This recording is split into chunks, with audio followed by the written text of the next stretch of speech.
Okay. Welcome back to the lounge. Okay, don't. Welcome back to the lounge. I'm Balance, and today I'm here with my good partner D and motherfucking L. What is up with you, my nigga? Hey, what it do, my boy?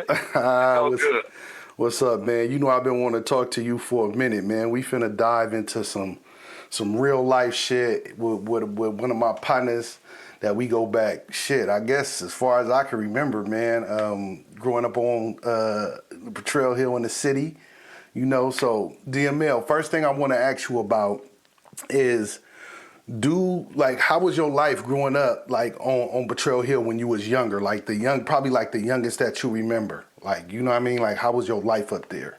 Was it always hard, or was it kind of like normal at one point and then it got hard at a certain point? Well, in the beginning, I grew up at Betrayal Hill, man. I've been up there my whole life. My family was there before I was even born. Okay. I grew up on Dakota Street, 40 Dakota. Okay.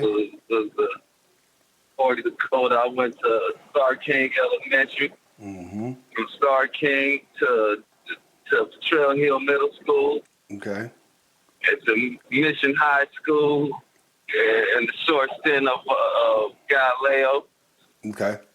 But I grew up in Trail Hill, you know, where it all started for me. So I got a question. Did you finish high school, or did you kind of bail out? Because I bailed out around 10th grade, man. I dropped, you know what I mean? Coming from where we from, you know?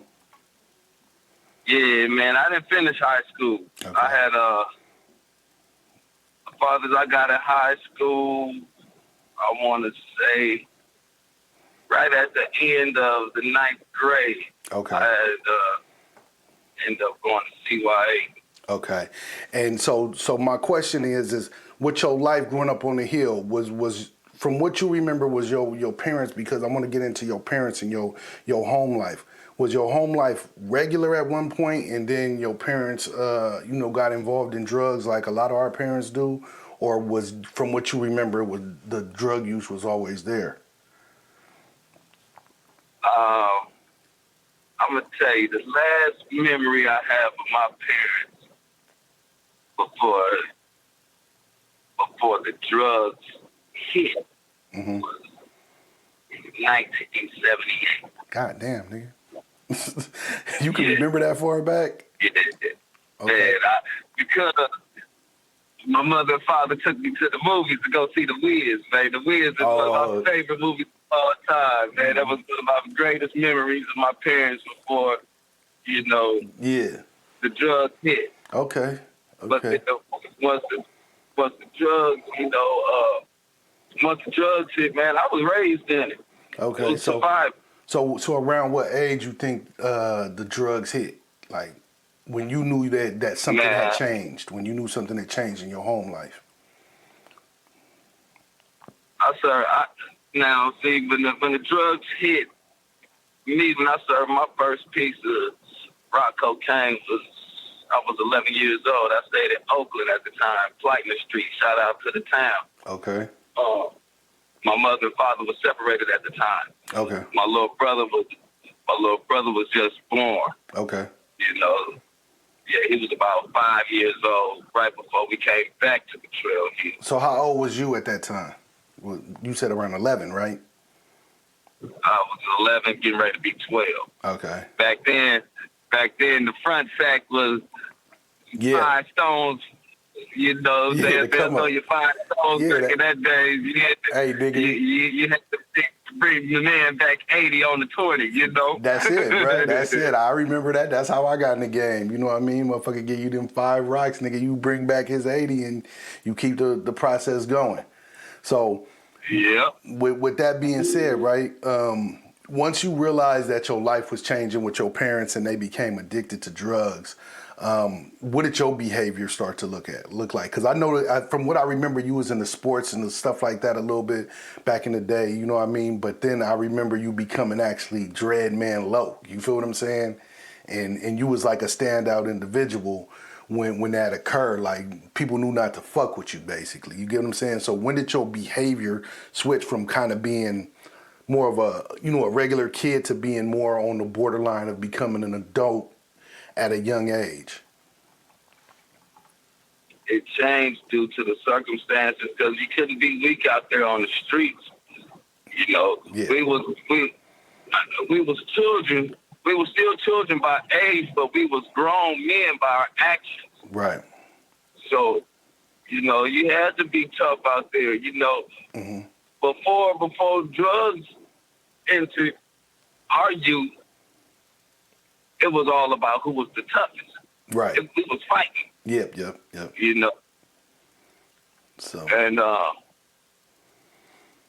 and then at the same time, I had a little brother. Right. That I had to check. Hella niggas over. And I think you even checked me over the nigga one time.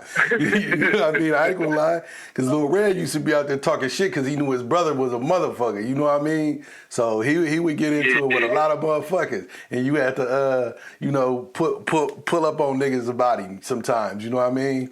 So. Yeah, man, I was real protective of my young brother, man. Yeah. He was. He had a lot. He was like royalty, nigga. You say something to him, nigga, I go get my brother, nigga. Niggas be like, blood, check it out, Yeah, because see, my brother, he never experienced, my parents clean. Right. He grew up. Yeah. When he grew up, it was just all bad. Yeah, I know. Yeah. It was just all bad. Yeah. So.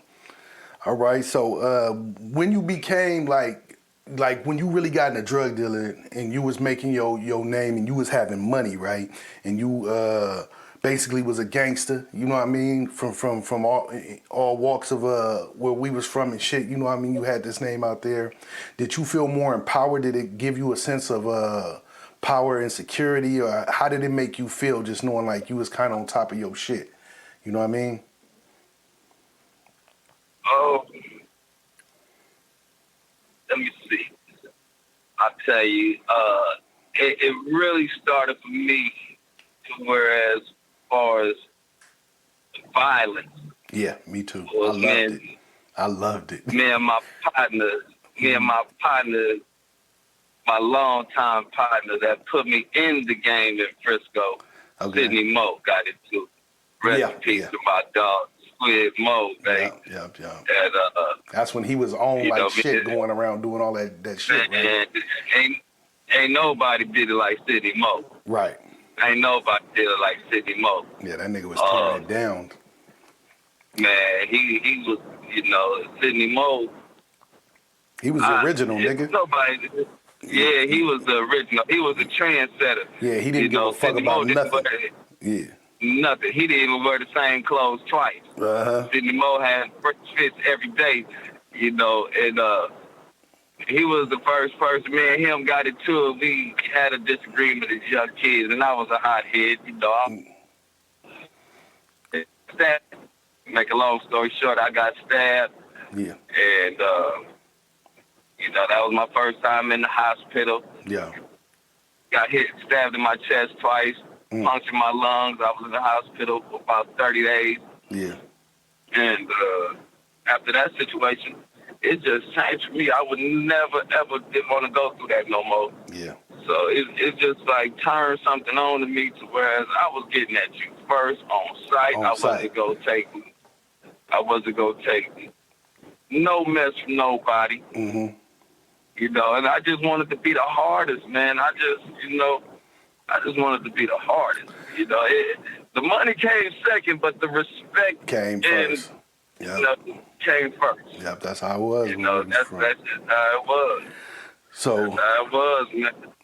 So with that being said, man, like I know that you participated in a lot of things and things that you probably not proud of back then in the day. I don't want to get into no details. You know how these internet shit be, but I know that as far as making a name for yourself, you know what I mean, in the violence, you want to touch on like just like, do you have any regrets from the way that you decided at that point to live? Do you have any things you feel like that you did wrong when you was in that era?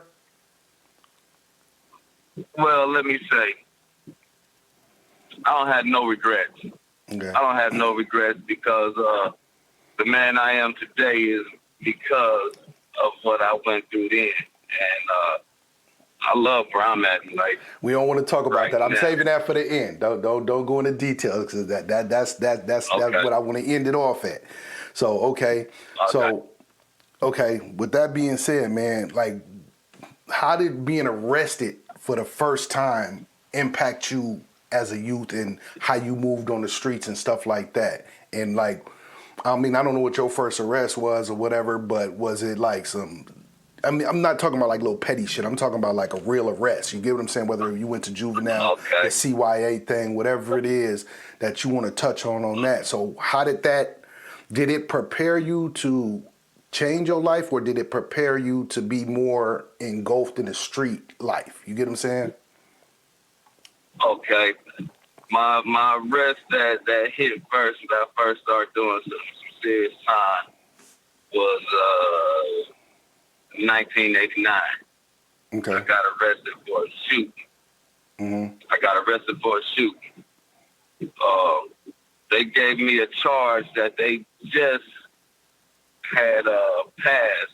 In a law. They just passed the law about this. That's the law. Yeah, okay. They just passed the law called, that's when the gangs came out, when colors all came out. Yeah, know? That's when we was cripping. That's when the hill was cripping.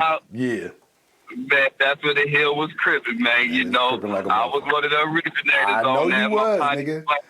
I know. My partner Wayne got killed. Rest in peace. My brother Wayne, that was the first friend of mine that got killed. I was outside when he got killed. Right. And that just changed everything. Yeah. You know, when we started representing Crip and for my man, you know, we started retaliating against, shout out to VG's Valencia Gardens. Yeah. You know, it ain't no secret. Right. It done been all in the newspapers. Right. You know, everything, you know, this over 30 years ago. Yeah. But yeah, that's what Betrayal Hill Valencia Gardens was beefing at the time. Beefing like a drive-bys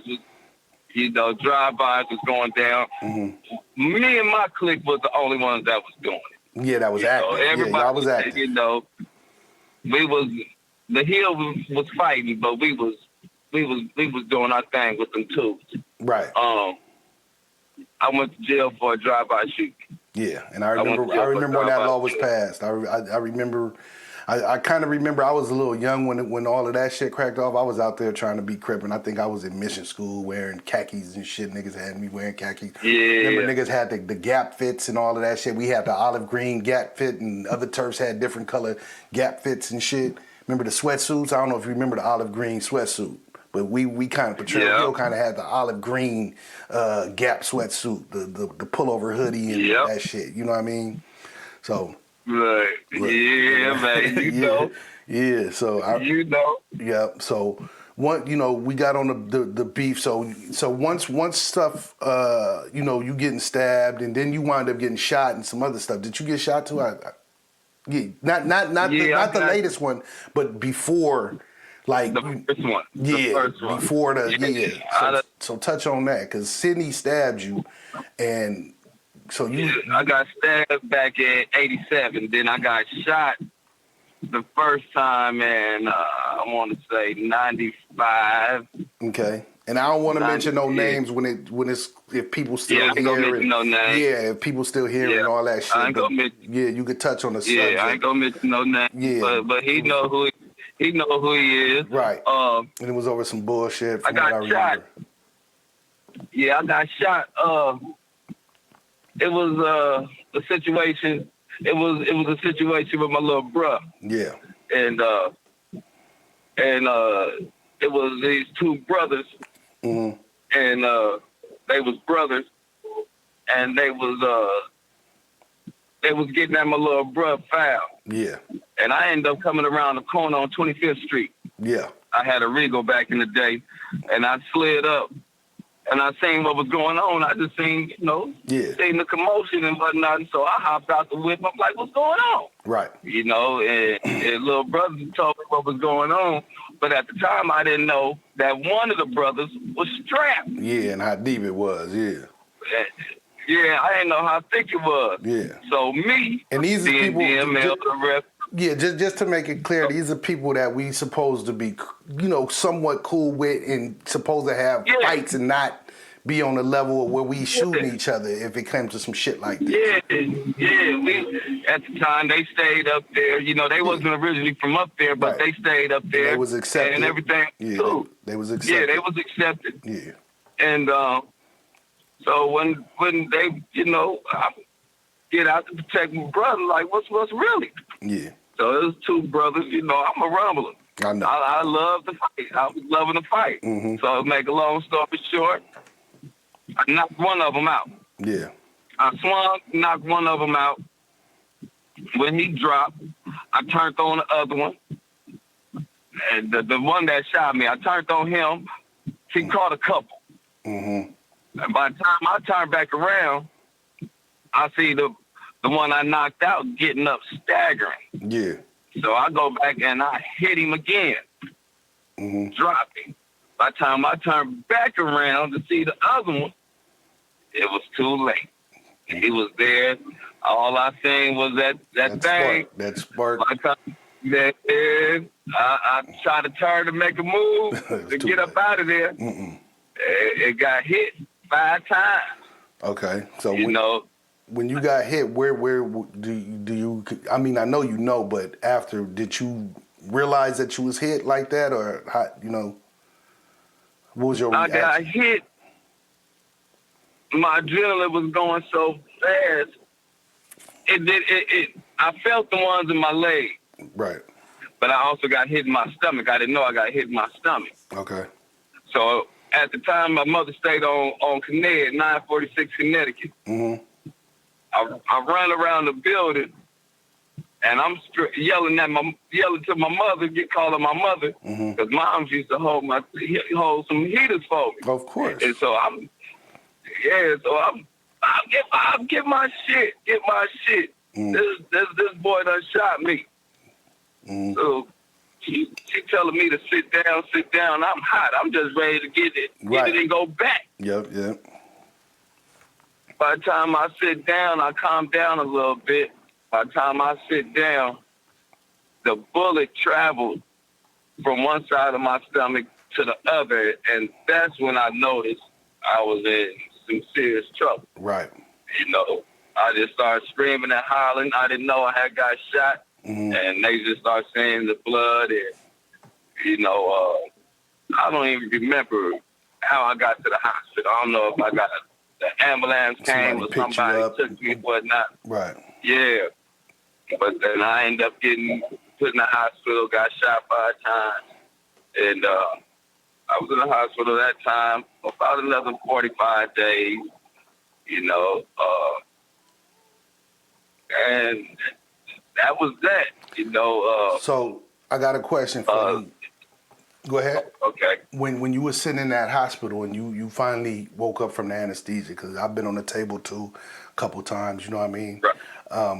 What was your mindset? What was you thinking? Like how did you feel? I know that to me, getting shot, and I just want to put this out there for anybody who haven't been shot or stabbed. For me, it wasn't the getting shot that hurt. It was the healing process. That shit is painful as fuck.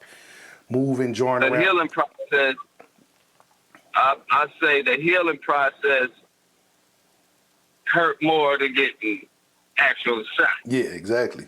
Yep. So the healing process hurts more. And this is the question that I want to ask you, because you knew after your 11 days, right, or whenever they was going to release you, you had to go right back into the mouth of the beast where this shit happened. You know what I mean? When you got released, did you go straight back, or did you take some time to really get yourself together before you came back to the hill? You know what I mean? So how did that part go? I had nowhere else to go. I was straight right back in it. Okay. And I was still angry at the fact, and all I wanted revenge. Right.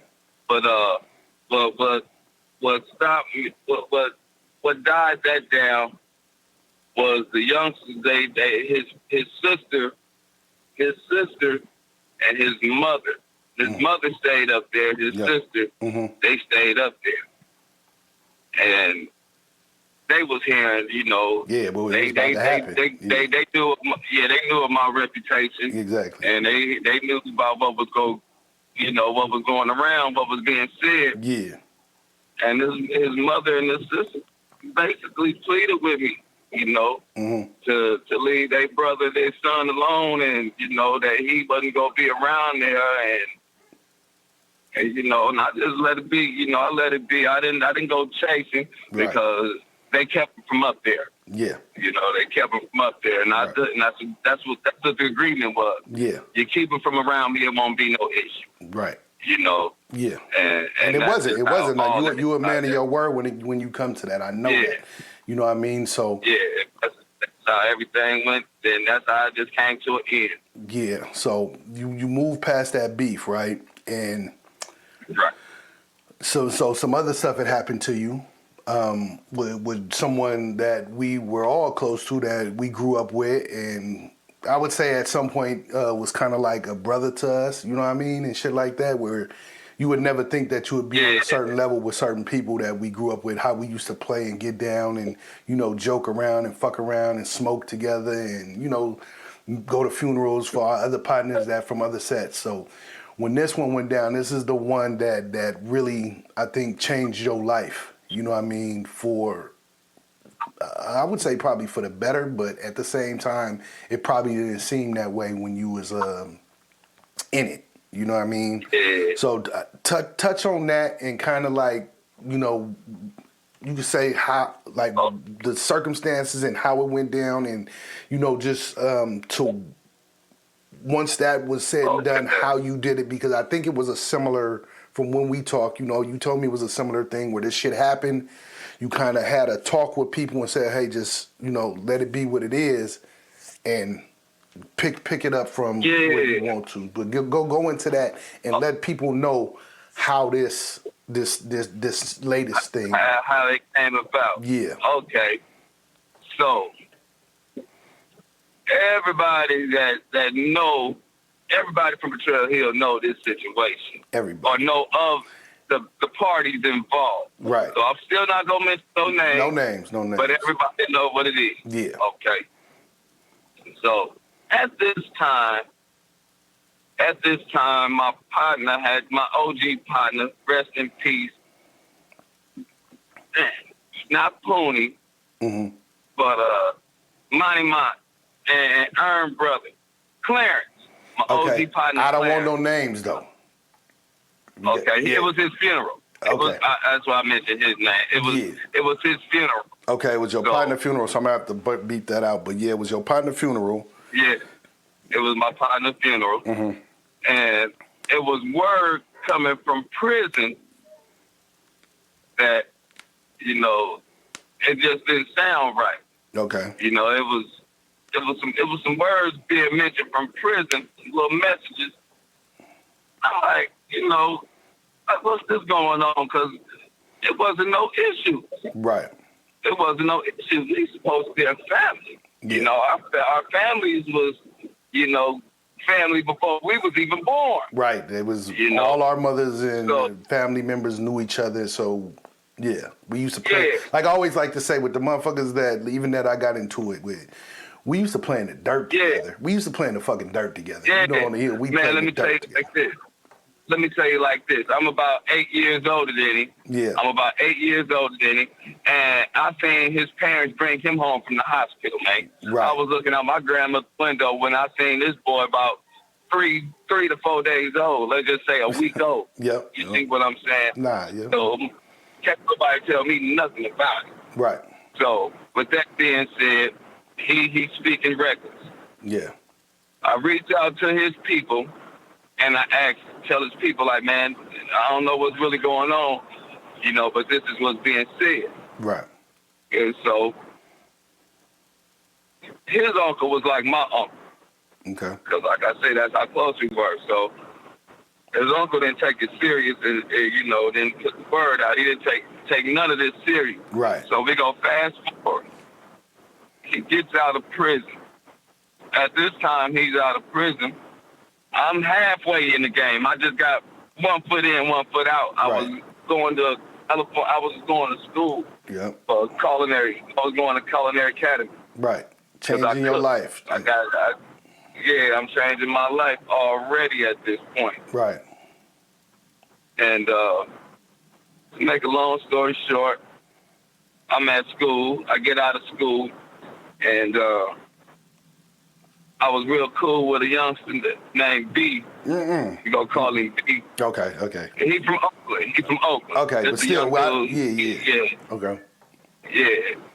And so I was riding with him. I used to ride with him to school. And we also used to cook at this restaurant called the Gingerbread House. Okay. That's in Oakland. Yeah. So yeah. So we had school. We leave the school. Mm-hmm. I tell him, I say, man, why don't you take me through Betrayal Hill, because I need to stop by my grandmother's house and give her some money because she's, keep my son for me. Okay. My baby boy. Right. And so we pull up on the block. We on the zoo. We pull up on the zoo. Rest in peace, my grandmother, May Thelma. And get out the whip. I see him. Mm-hmm. We see each other. And we talking. He say what's up, I say what's up. Handshake, nothing about it. Right.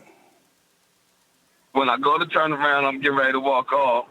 Next thing you know, he say, hey, Lo, he say, I know what I forgot to tell you. So when I turn back around, here it is again. Turn around, 40 caliber. 40 caliber, man. Pointing right in my direction.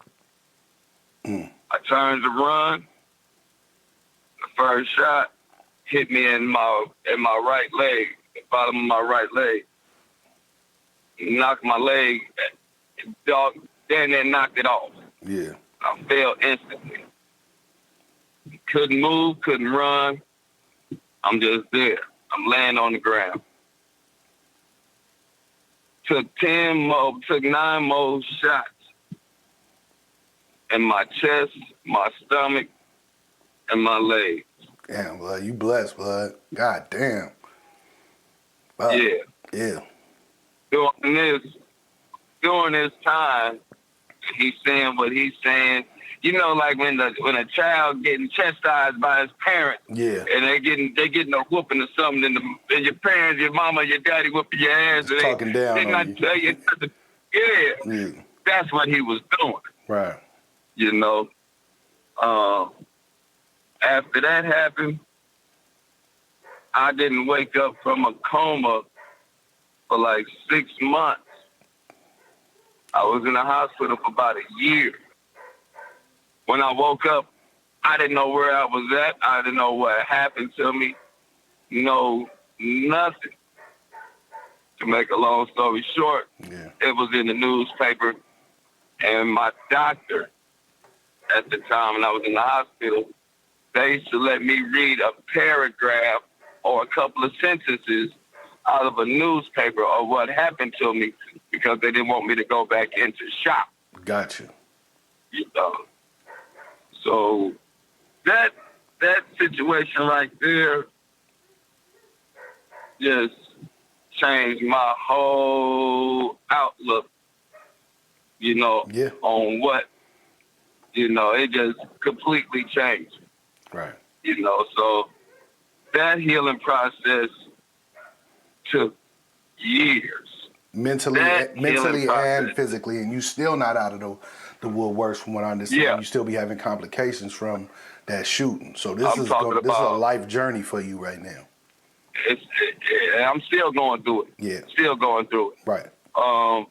Mentally, it changed physically. It physically altered my body forever. Forever. I'm still going through it. Some days, mentally, I take medication for PTSD. Right. I still see doctors to this day. Mm-hmm. You know, I'm permanently disabled. Right. I just don't. I do my best not to show it. That's right. I see you doing your thing, And nigga, dancing and shit, and being a happy man. You feel what I'm saying? I understand. Yeah, man. Yeah, you gotta be like but that. You know, that situation, man. You know, it just changed. Right. You know,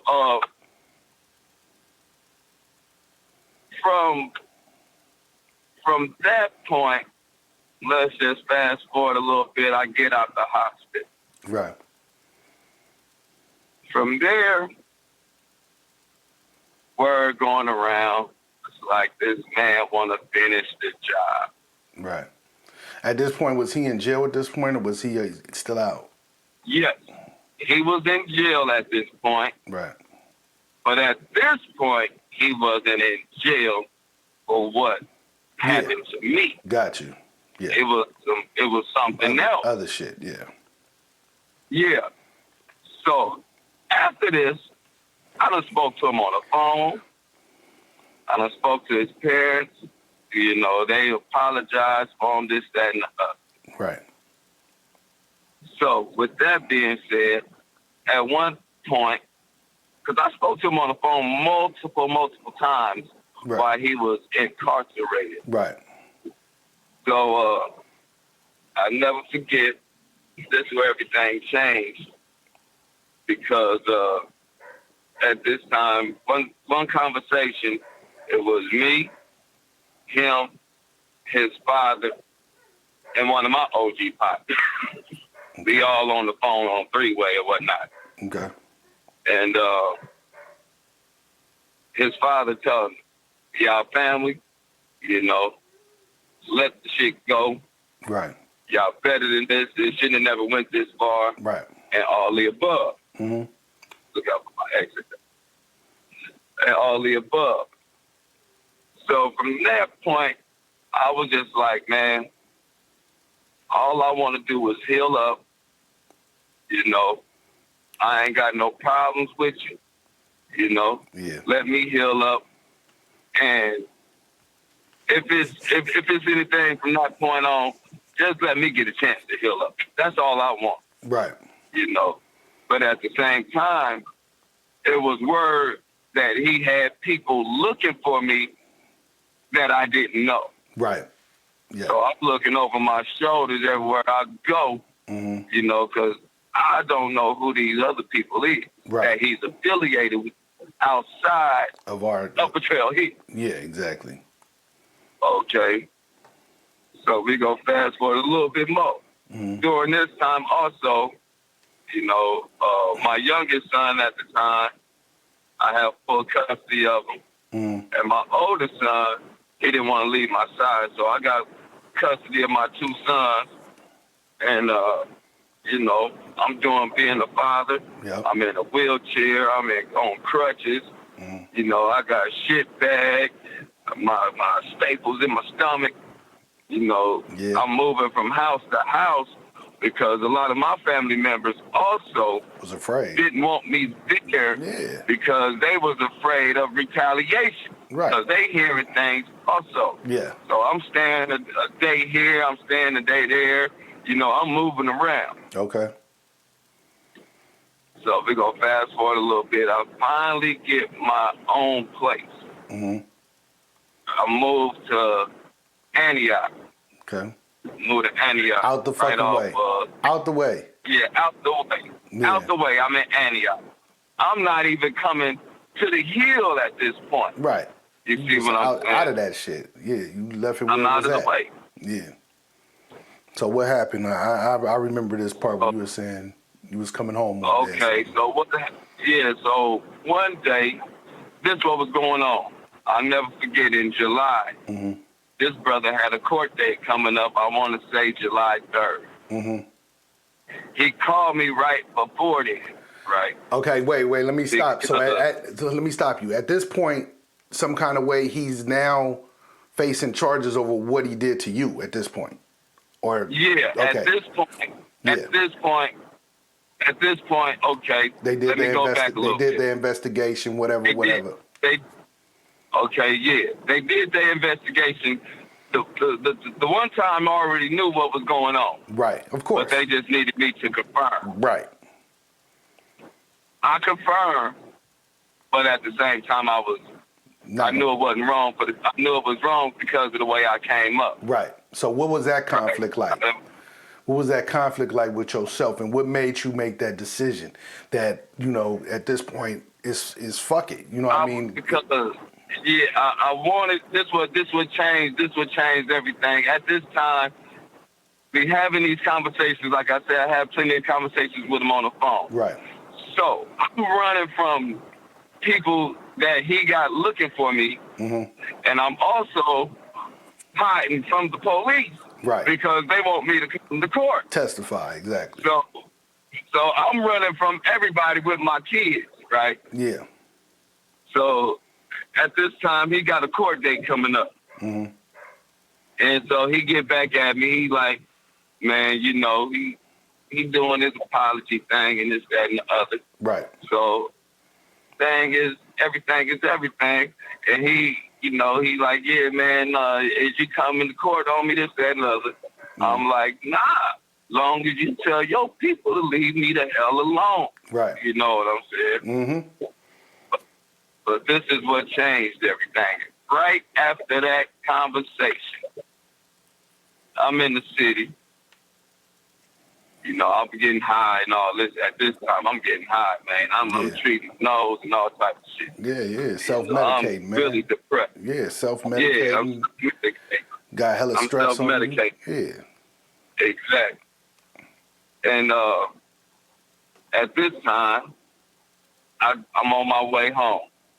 My mother and my father is at my house. They're watching my son. They're watching my kids. I get home. I get off the freeway. It's about 11, 12, maybe even 1 o'clock, but it's late night. It's just a late night. I was real cool. I had a neighbor that I used to medicate with, white boy. Okay. When I get off the freeway, I make the turn. I'm coming down my block. My white boy partner, he's the one that saved my life. I don't want to mention his name, but he saved my life. Okay. He runs out in the middle of the street. He see my car coming down the street. He runs out. He flagged me down right before, like halfway down the block before I get to my spot. Okay. He say, man, because when I see him, I'm laughing because I know he own one. Right. You know what I'm saying? Flagging you down, that shit probably look manny than a motherfucker. Man, he flagged me down. I'm like, man, what the hell this boy want? You know, and I see him own one, so I'm smiling because, you know, that's my boy. Yeah. He say, man, he said, don't go home. He said, don't go home.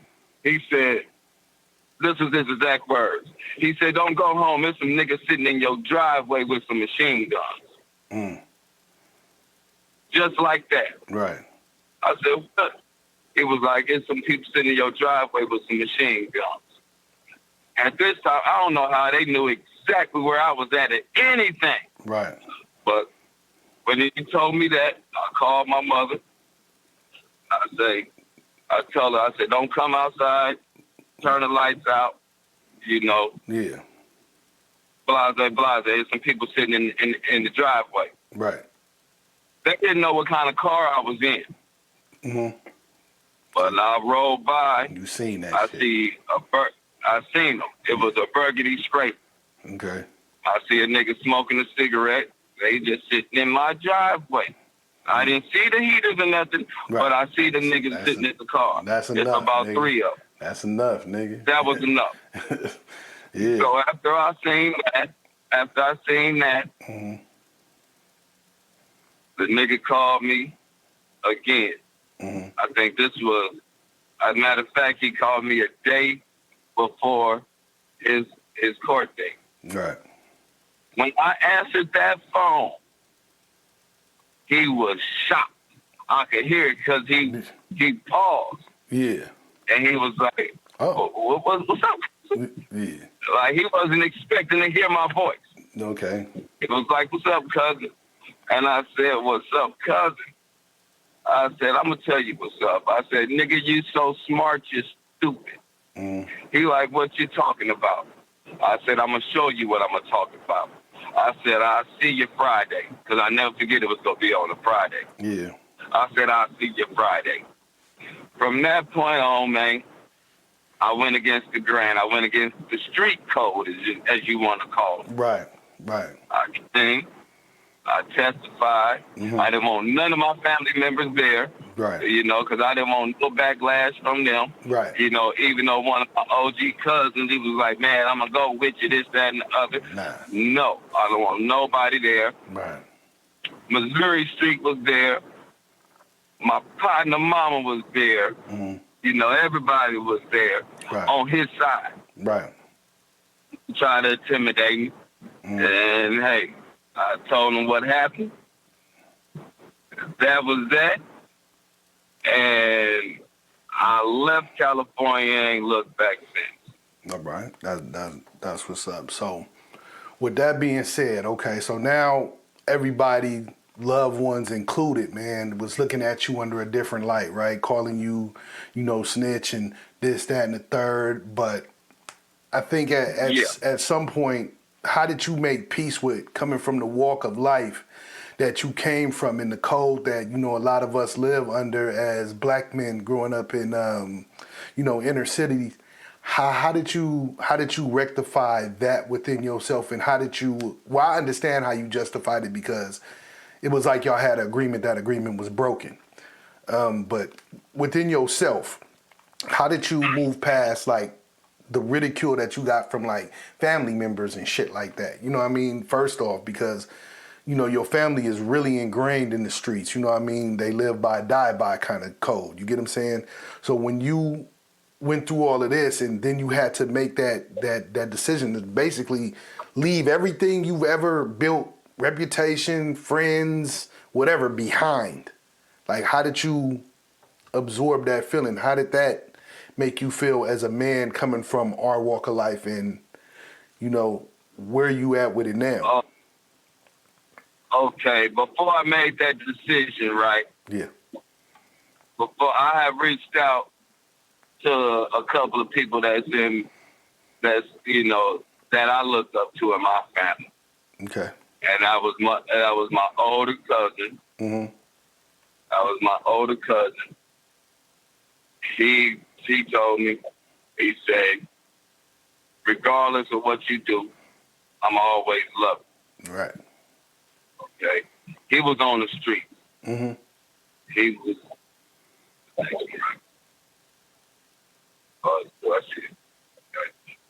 I reached out to my older cousin.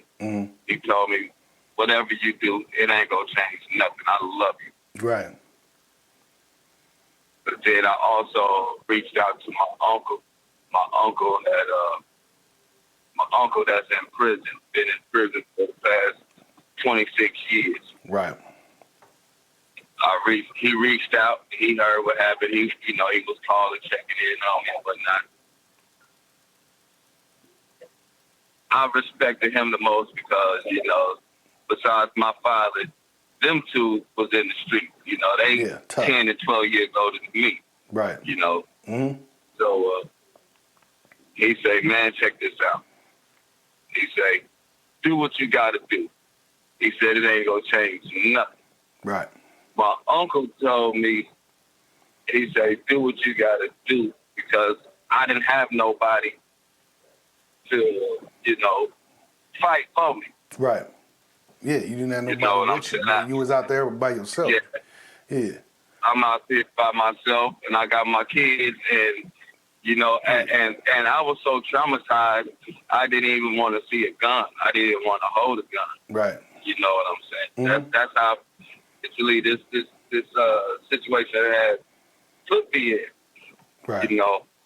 So after I got their blessing to do what I got to do, I did that. It gave you the strength to say, okay, the people that's important to me still gonna love me. Exactly. Right. And from that point on, let me say this. From that point on, it was a separation in generations.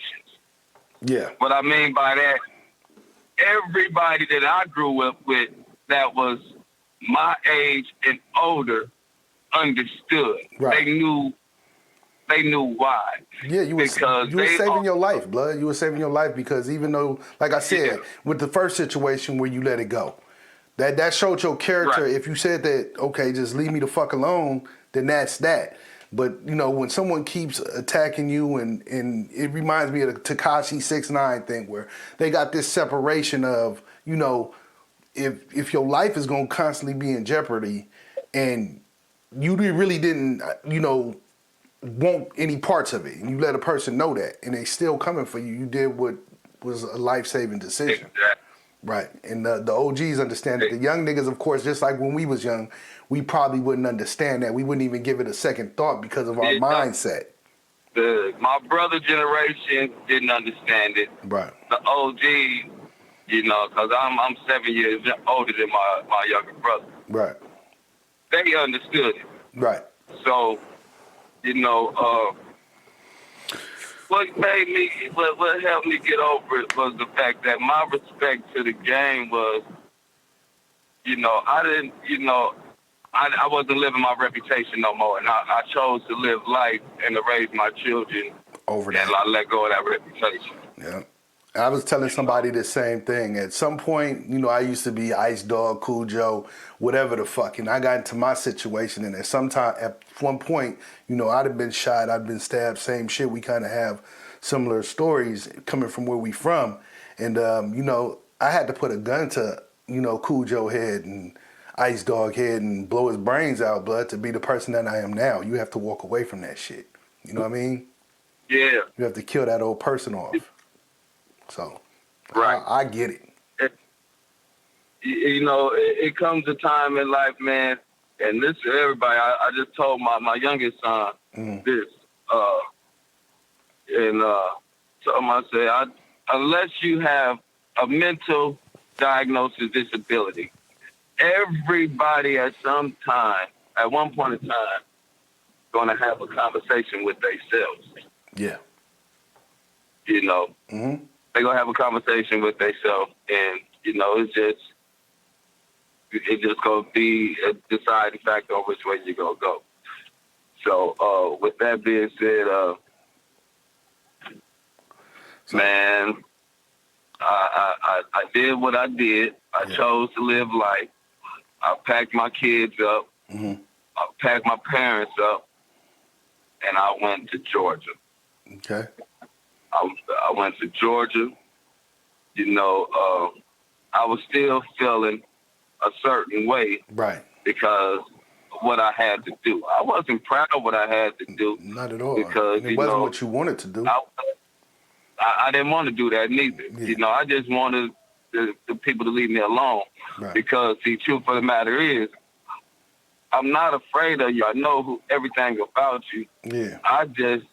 I was tired of looking over my shoulder. Right. And see what I'm saying? At some point when you grow up, you just get tired of that life, man. Like, you know what I mean? Carrying guns, because you always putting yourself at jeopardy. You're going to be at jeopardy against niggas, and you're going to be at jeopardy against the law. So it's a no-win situation at some point. One way, you got to at least take one of them motherfuckers off the table.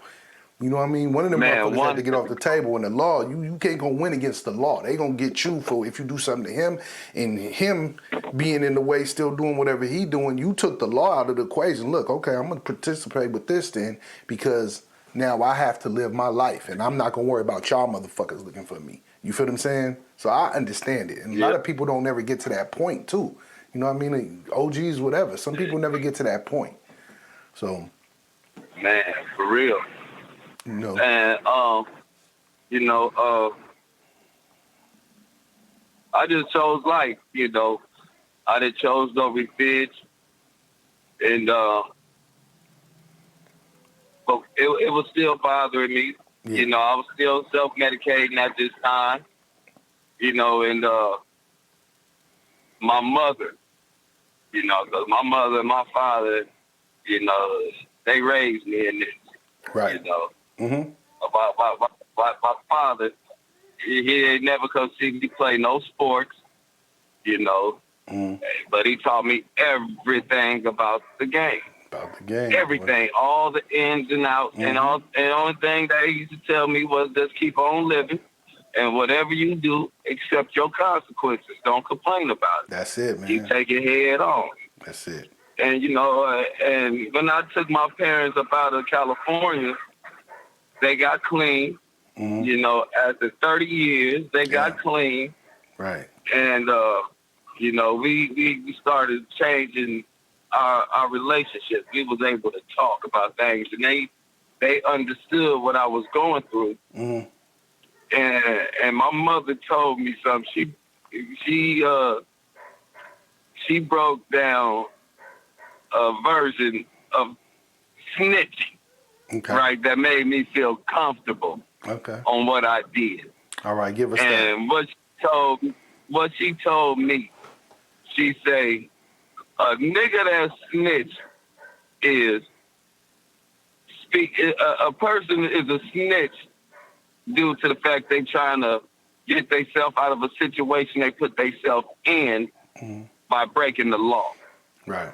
And she said, in your situation, you told on a nigga that tried to kill you. Right. You wasn't facing no time. Right. You wasn't going to jail for that. Right. You know. And y'all really didn't have a real beef though, like that or something. It just was kind of some he say she say shit, right? Yeah.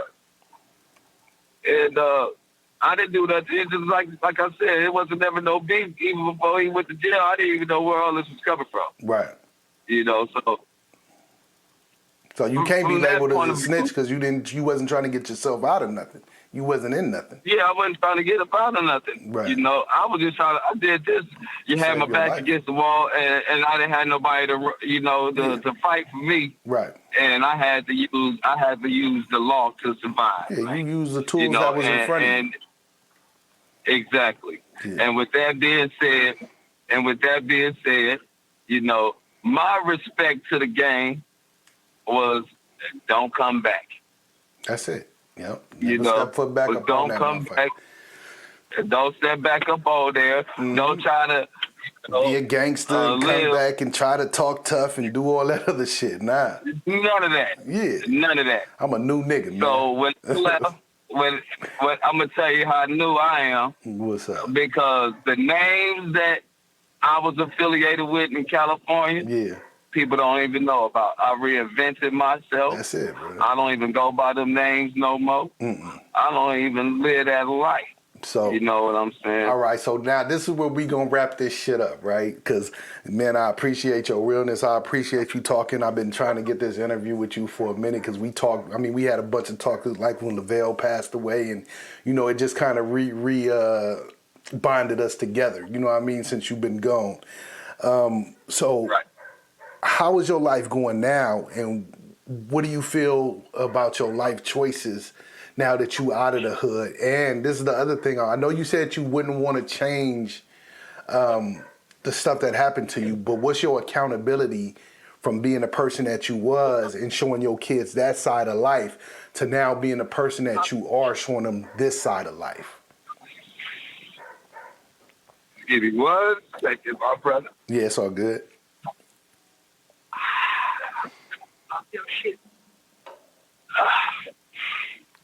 Man, I love my life. Okay. I love my life. You married, you got a wife that supports the fuck out of you, which is a beautiful fucking thing, blood.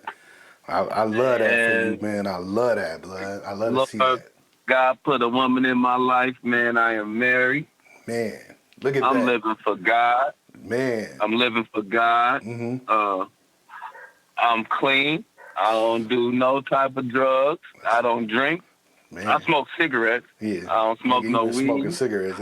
You wouldn't look right without a cigarette, nigga. You wouldn't look right without a cigarette, at least, nigga. You know? You know. Yeah, I own 3 businesses. Coming from the hood, nigga. Right? Man, I'm a homeowner. I'm a landowner. Man. I'm a government contractor. That's what I'm talking about. I have a transportation company. Man, tell these I have a motherfuckers, transportation bud. company. Right. I got a transportation company. I have a print business. I got grandkids now. Because when I left, my children, my oldest boys they wasn't even grown. They wasn't even 18. Right. You know, they are grown men now. Okay. 32 and 27. Okay. I got grandkids. I have a younger son that's 17, that's getting ready to be 17 years old. Okay. Man, I go to church. Okay. I'm in the process of even getting ready to enroll in theology school. Man, what? Yeah, man. Man, that's what I'm talking about. So it's safe to say that life is way better. You know what I mean? And this was the issue that I had even growing up, in the hood, is that at some point we could have been stopped doing the shit that we was doing and taking accountability for showing our kids a better way. And I think that them seeing you make the moves that you making now, I mean, it's going to inspire them down the road to be better people. You know what I mean? And to top you with what you doing. And that's going to be hard, blood, coming from the life that you had. You know what I mean? Dropping out in ninth grade and all that stuff and owning all this shit that you own. You get what I'm saying? Because I'm a 10th grade dropout. I own property too. So it's not about your education. It's about how you look at life and the work and the hustle that you have within you. And you always had hustle. You feel what I'm saying? And as far as education, I graduated from Everest. I got a medical billing in Golden. So you went back. You went back to school. You decided to go back. I went back to school. All right. I went to I did medical. I graduated. I was number one. At this time, when I went to Everest in Hayward. Okay. You know, people didn't even know I was staying in Oakland. I didn't even come across the bridge. Yes, you see what I'm saying? That's how much I done did. You know, I was number one in the Western region. I graduated from Everest with a 4.0. I got my GED. I also graduated from California Culinary Academy. Mm-hmm. Damn, man. My wife and I just got baptized May 7th. Okay. 4 days before my 50th birthday. Damn. Man, that situation made me a better person. It made me think. Right. You know, it made me think. And it just, it made me a lot wiser. I look at things totally different. I don't try to change nobody. I accept the people for who they are. Right. I do things just for myself and for nothing in return. Right. That's how I am. You do something nice for somebody, you ain't looking for shit in return, man. Nothing in return. Yeah, you just do it for your own spirit. If someone asks me, then I would tell them, Yeah. But I don't knock nobody from doing what they have to do because I come from that. Right. And man, life is beautiful. Well, brother, this is my last question for you, though. I got one last question for you. What would you tell your younger self different than just what would you tell your younger self? How would you talk to your younger self in your life experiences, like with how to deal with situations and, what moves you should make? Like, as an adult, if you had to sit, younger version of DML, what would you tell him? Just what would you tell him at that point when you're going through all that shit to where you are now? I never thought of that. Right. If you look your little self in the eyes, like, would it be all right? You're going to tell him it's going to be all right. What would you tell him? I would tell my younger self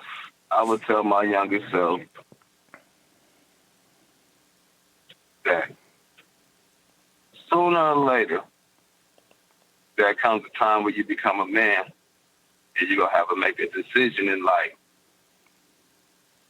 And I tell him the same thing that my father told me. You're going to have to make a decision.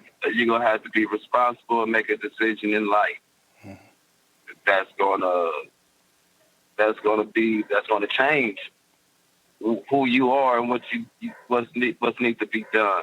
Okay.